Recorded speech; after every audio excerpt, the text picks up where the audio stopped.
So good morning students. In the last video we discussed about the concept of speed, right? That speed is distance upon time. Now in this video we will be continuing with the chapter of time and motion, right? So we are going to discuss the next topic of uniform speed and non-uniform speed and how we are going to show them on a graph paper. Okay? So firstly, what do you mean by a uniform speed? Uniform means same or constant. Okay? So when we are saying that the speed of the body is constant, when the body is covering equal distances in equal interval of time, or you can say if it is having the constant speed, right? So that motion we will be termed as a uniform motion. And similarly, for a non-uniform motion, for a non-uniform speed, the speed of the body is continuously changing in case of non-uniform motion. Okay, so in this case the speed of the body, it will change continuously because the body is not covering equal distances in equal interval of time. Okay, so unequal distances, they are traveled in equal intervals of time, right? So how we are going to show them, how we are going to show the uniform speed and the non-uniform speed in a graph. Okay, so the graph that is going to show you a relation between the distance and the time, we call that graph as distance time graph. Okay, so that is going to give you the relation between the distance traveled by the moving object with respect to the time. Okay, so let's study how their graph will be. So firstly, if we are going to talk about the uniform motion, since we are saying that one thing we have to remember, that the body is covering equal distances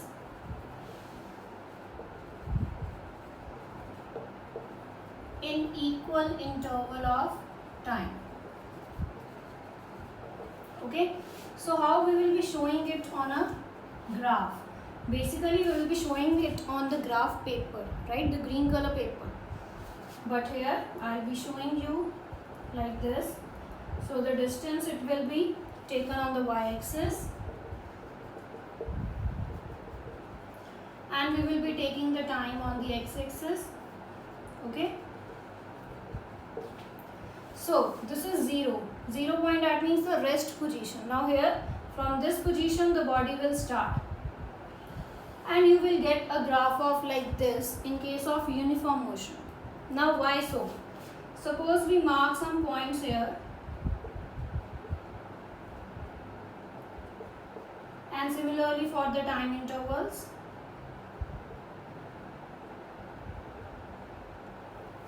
Okay,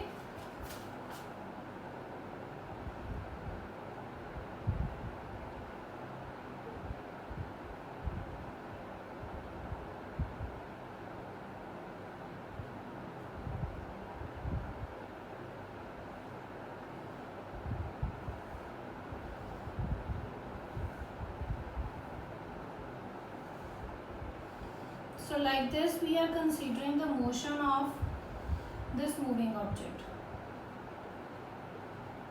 and so on, right?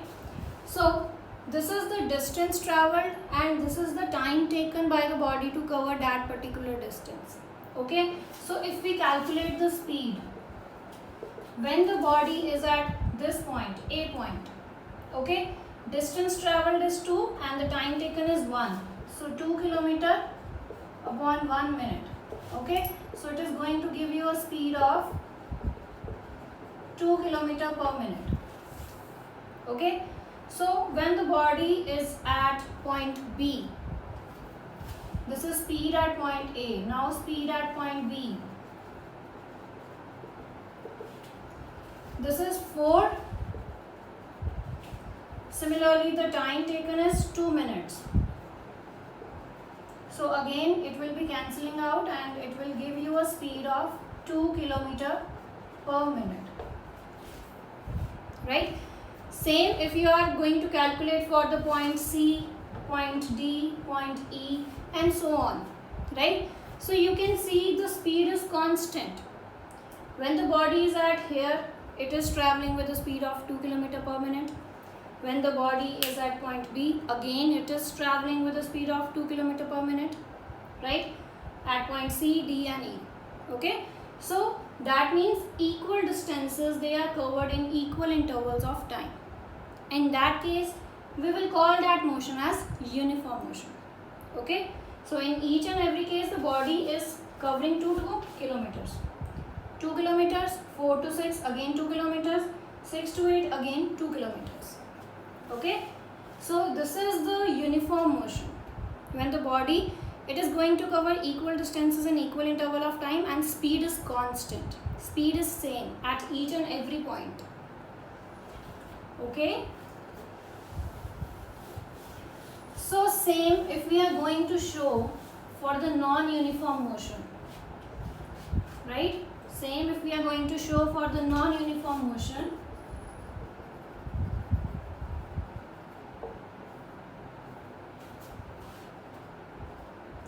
So in that particular case, the body is going to cover unequal distances in equal interval of time.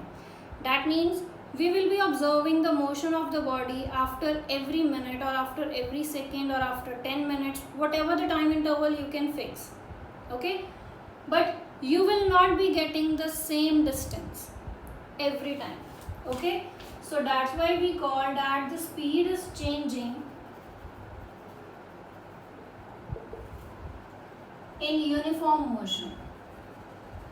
That means every time the body, it will be moving with different speeds. Okay, and the basically distance time graph for this particular situation is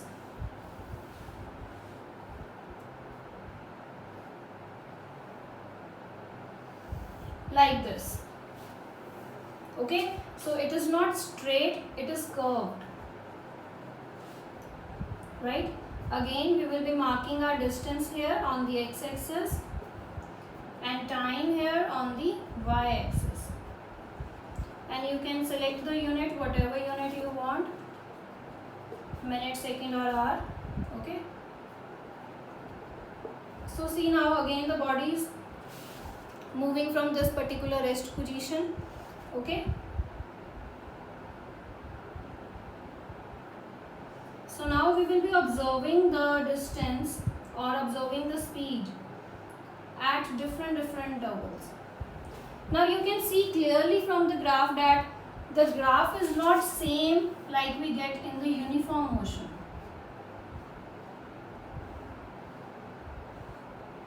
Right? So here you can see that the body is covering equal distances, but here the body is not covering equal distances. So let's mark these points.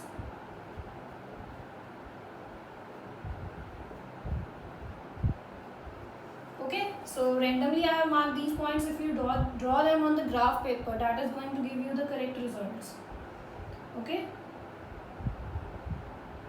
so let it be 1, 2, so it can be 3, 4, 5 and 6. Okay, so now again we will be calculating the speed. So speed of the body when it is at A, speed of the body when it is at B and C. So let's calculate the speed. Here the distance is 2, right, and time is 1. So 2 km per minute at A point. Let's calculate the speed at B. So this is 8 by 3.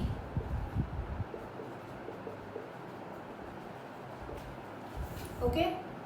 So let's calculate the speed at C. So this is 14 by 4. So every time you can see that the speed is not going to give you the same value. At point A, the speed of the moving object is 2. When it shifts to the point B, okay, so when it covers the distance and reach point B, it's having a speed of 8 by 3. Now that is different from 2. At speed C, it is 14 by 4. That is different from speed B. Okay, so in this way the body is covering unequal distances in equal intervals of time in case of uniform motion, and you will not be getting the same speed at every moment. Okay, So in our daily life we normally use uniform motion, non-uniform motion.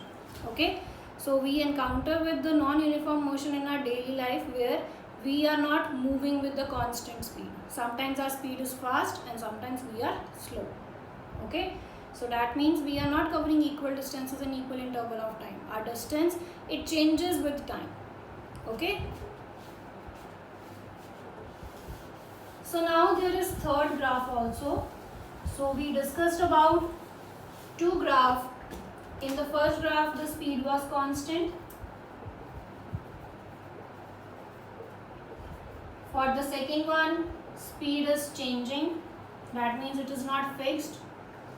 And third case we will be discussing where the speed is 0. Speed is 0, that means body is at rest. Body is not moving. Okay, so for this we will be getting a graph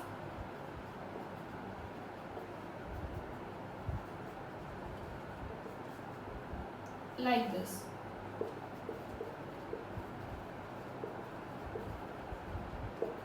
We will be getting a horizontal line that is parallel to x-axis. Okay, so what that means is that the body, it starts from O point, okay, and it covers some distance and reach here. Okay, so it covers some distance and reach here. So now it gets stopped. It is not moving. It gets stopped. So after 1 minute we are saying the body is here. After 2 minutes again, if you see, the body is same at that point. 3 minutes, 4 minutes, 5 minutes. Okay. So that means we will be getting a line, a straight line, a horizontal line that is parallel to x-axis. Okay. So this line, it represents 0 speed. When the body is not moving after traveling certain distance, it is at rest now. Okay, so when we are seeing that body after each interval of 1 minute, it is fixed at that point. It is not moving, and the distance time graph for this is a straight line. Okay, so that is parallel to the x-axis, right? So after the uniform and non-uniform speed, the next topic is time. Okay, so we all know we are having watches and clocks to measure the time. The basic units of time, they are second, minute and hours. Okay, so basically what we are going to do is, now we are having watch and clock to measure the time, to know the time, right? But what about our ancestors? What about the time when there were no watch and clock? So how they are going to know what time is it actually? Okay, so they have marked some day-to-day activities to know, to measure the time, like the distance from the sunrise, or you can say the sunrise and the sunset, the time between this, they called it as 1 day. Okay, so next for 1 month, for 1 month they have fixed the time between the new moon and the another new moon, right? Similarly for 1 year. Okay, so the time taken by the earth to complete one rotation around the sun, they said that as 1 year. Okay, so there were other instruments that were also developed to know the time, that was sundial, right? Water clock and sun clock, they were also there, sand clocks rather.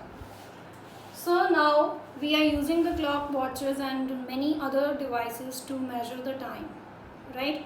But you know, the smallest interval in the clock and watches is 1 second. But there are many other devices that are used for the scientific terms, scientific devices, they are there, that can measure the time that is less than 1 second. That means in microseconds or in nanoseconds, where 1 microsecond is actually 1 millionth of a second and 1 nanosecond is actually 1 billionth of a second, right? Similarly in the sports activity, right, we use the devices that can give you 1/10 or 1/100th of a second, right? So these are the time intervals that are less than a second.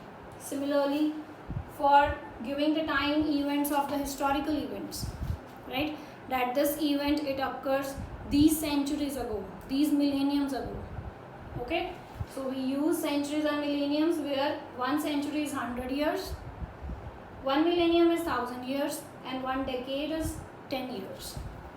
Okay, similarly the ages of stars and planets, they are expressed in billions, right? So billions of years.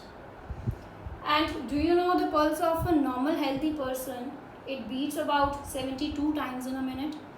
That is actually 12 times in 1 second. Okay, so this is about the concept of the time, where we are talking about the smallest unit of time is second, but the devices, they are there that can measure the time less than 1 second. Now we are using them. Okay, so one such example of measuring the time is simple pendulum. Okay, so let's shift to that topic now, simple pendulum. So far what we have discussed about the time is that clock and watches, they basically use the concept of periodic motion, right? What is periodic motion? Is basically the motion that repeats itself after a regular interval of time, right? So here is the example of the periodic motion. The simple pendulum, it works on the principle of the periodic motion that repeat itself after regular interval of time, right? So firstly, what simple pendulum is. So here I am going to show you the simple pendulum.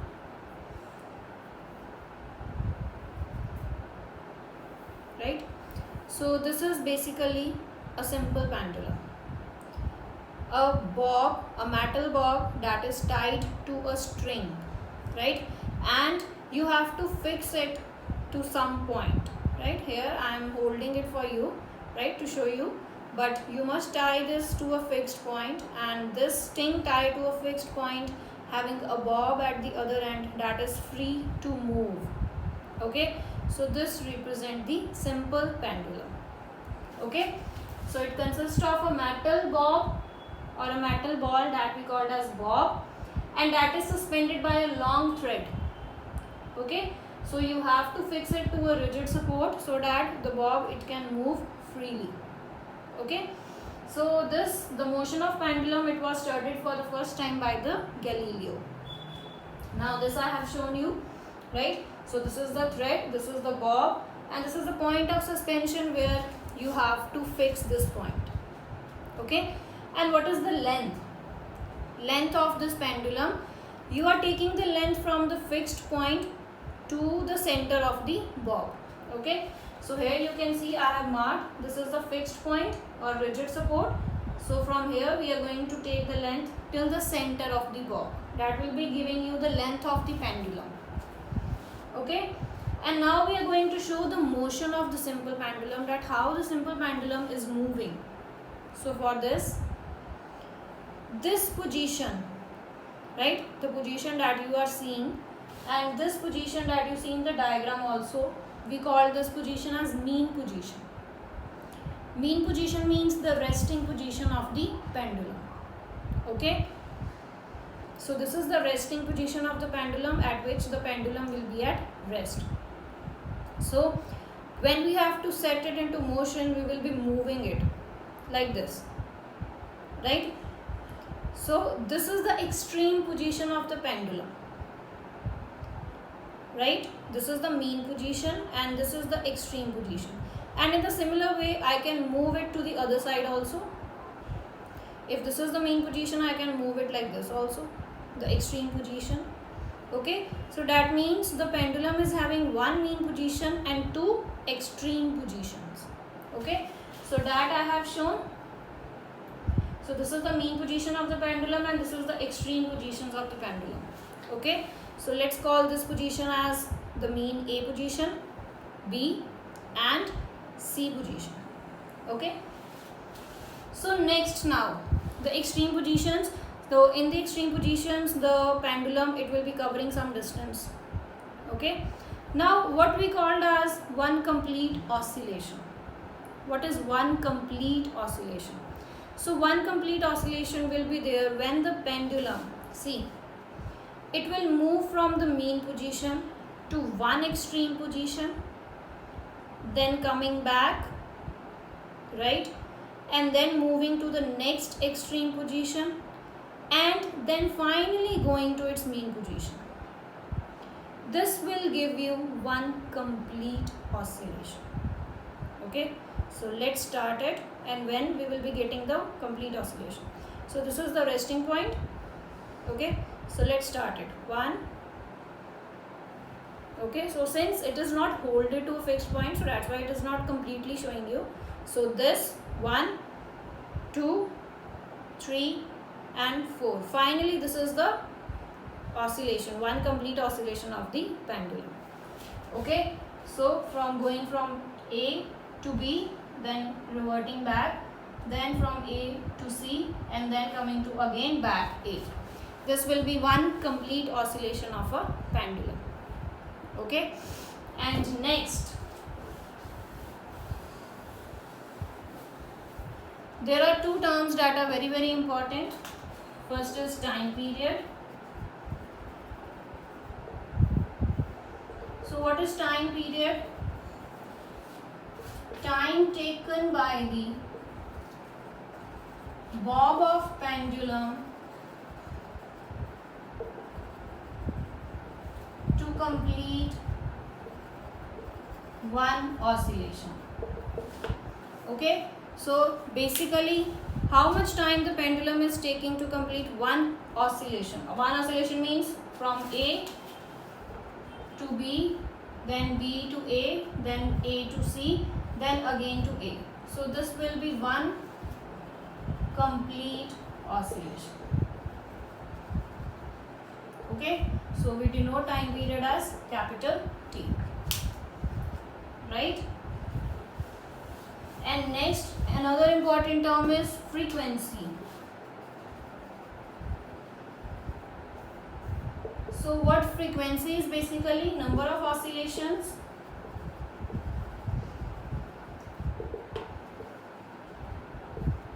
completed by the pendulum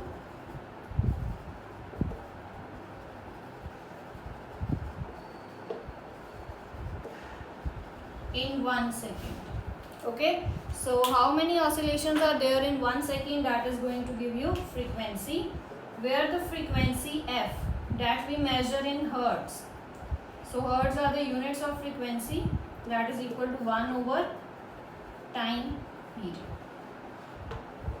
Okay, so for the simple pendulum we discussed the length, one complete oscillation, mean and the extreme positions. Mean position is the rest position, and the extreme positions, they are the maximum distance covered by the bob from its mean position. Okay, time period and frequency. So time period is time taken to complete one oscillation, and frequency, how many oscillations are there in 1 second, that is going to give you frequency.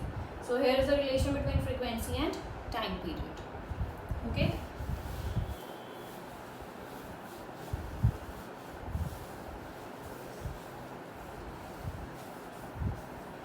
So like one numerical problem is there. If a simple pendulum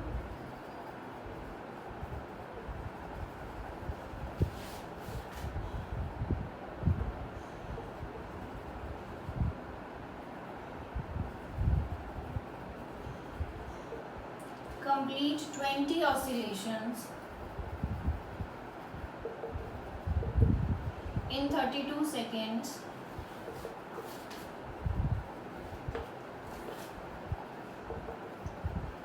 find the time period of pendulum.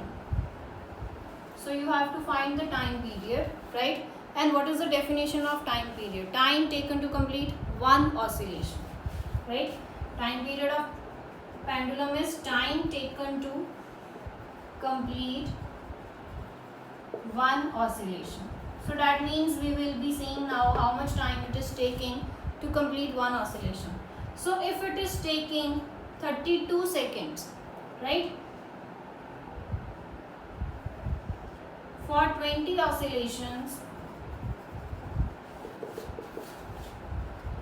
time taken is 32 seconds, right?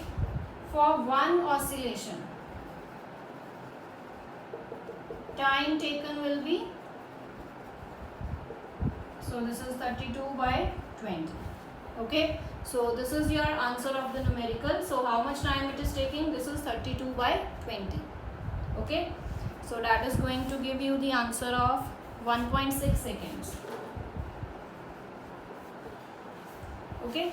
So this is about the numerical that is related to the time period of pendulum. Okay. So I hope the concept is clear to you.